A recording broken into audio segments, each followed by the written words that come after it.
సిద్దిపేట జిల్లా కేంద్రంలో శ్రీ వెంకటేశ్వర స్వామి దేవాలయంలో ముక్కోటి ఏకాదశి వేడుకలు ఘనంగా నిర్వహించారు.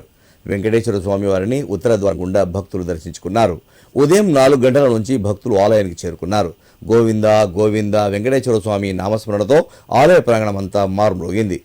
ముక్కోటి ఏకాదశి రోజున మహావిష్ణువును దర్శించుకుంటే వైకుంఠం ప్రాప్తిస్తుందని భక్తుల నమ్మకం. శ్రీమన్నారాయణుని ఉత్తరం ద్వారం గుండా దర్శించుకొని మొక్కులు చెల్లించుకున్నారు. దేవాలయాల వద్ద ఎలాంటి అవాంఛనీయ సంఘటనలు జరగకుండా పోలీసులు భారీ భద్రతా ఏర్పాట్లు చేశారు.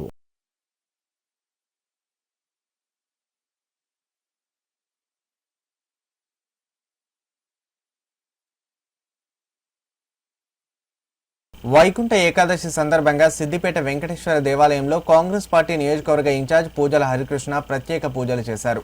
ఉత్తర ద్వారం గుండా స్వామివారిని దర్శించుకుని వెంకటేశ్వర స్వామి ఆశీర్వాదం తీసుకున్నారు. ఈ సందర్భంగా ఆయన మాట్లాడుతూ ఆ వెంకటేశ్వర స్వామి కరుణా కటాక్షాలు అందరిపై ఉండాలని ఆకాంక్షించారు. ప్రజలకు నూతన సంవత్సర సంక్రాంతి శుభాకాంక్షలు తెలిపారు. ఈరోజు వైకుంఠ ఏకాదశి సందర్భంగా రాష్ట్ర ప్రజలందరికీ, ముఖ్యంగా సిద్దిపేట నియోజకవర్గ ప్రజలందరికీ వైకుంఠ ఏకాదశి శుభాకాంక్షలు తెలియజేస్తూ ఉన్నాను.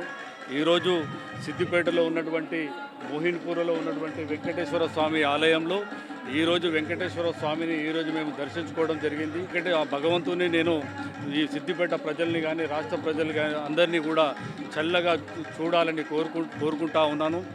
ఈరోజు రాష్ట్ర ప్రభుత్వం ఏర్పడిన తర్వాత కాంగ్రెస్ ప్రభుత్వంలో ఈ రాష్ట్రంలో ఉన్నటువంటి అన్ని దేవాలయాలను అభివృద్ధి చేసుకుంటూ ముందుకు సాగుతూ ఉన్నాం. ముఖ్యమంత్రి రేవంత్ రెడ్డి గారు దేవాలయాల అభివృద్ధి గురించి అధిక నిధులు కేటాయించి ఈ రాష్ట్రంలో ఉన్నటువంటి అన్ని దేవాలయాలు అభివృద్ధి చేసుకుంటూ ముందుకు సాగుతూ ఉన్నాం.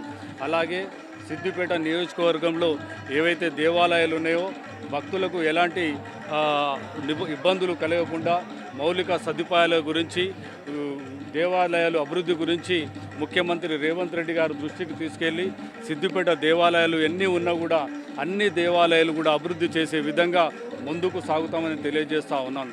అదేవిధంగా రాష్ట్ర ప్రభుత్వం ఏర్పడిన తర్వాత ఈరోజు ధూపదైవ నైవేద్యానికి కూడా అధిక నిధులు ముఖ్యమంత్రి రేవంత్ రెడ్డి గారు కేటాయించడం జరిగింది.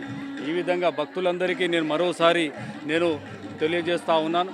పండుగ శుభాకాంక్షలు తెలియజేస్తూ ఈరోజు కూడా చక్కని ఏర్పాట్లు సిద్దిపేట మోయిన్పూర్లో ఉన్నటువంటి వెంకటేశ్వర స్వామి దేవాలయంలో ప్రభుత్వం ఏర్పడిన తర్వాత ఇంత చక్కగా ఇంత పెద్దగా భక్తులకు ఎలాంటి అసౌకర్యం కలగకుండా విఐపి లైన్ కానీ, వివిఐపి లైన్ కానీ, డోనర్స్ లైన్ కానీ, భక్తులకు కానీ అందరికీ లైన్ బ్రేక్ కాకుండా చక్కటి ఏర్పాట్లు చేసి భక్తులకు మంచి ఏర్పాట్లు చేయడం జరిగింది. వారికి ఈఓ గారికి అలాగే ఈ టెంపుల్ డైరెక్టర్లందరికీ కూడా నేను ధన్యవాదాలు తెలియజేస్తా ఉన్నాను. అలాగే సిద్దిపేట పట్టణ ప్రజలకు ముందస్తుగా నూతన సంవత్సర సంక్రాంతి శుభాకాంక్షలు కూడా తెలియజేస్తా ఉన్నాను. వైకుంఠ ఏకాదశి పురస్కరించుకొని బీఆర్ఎస్ రాష్ట్ర నాయకులు కల్వకుంట్ల వంశీధర్రావు సిద్దిపేట వెంకటేశ్వర స్వామిని ఉత్తర ద్వార దర్శనం చేసుకున్నారు.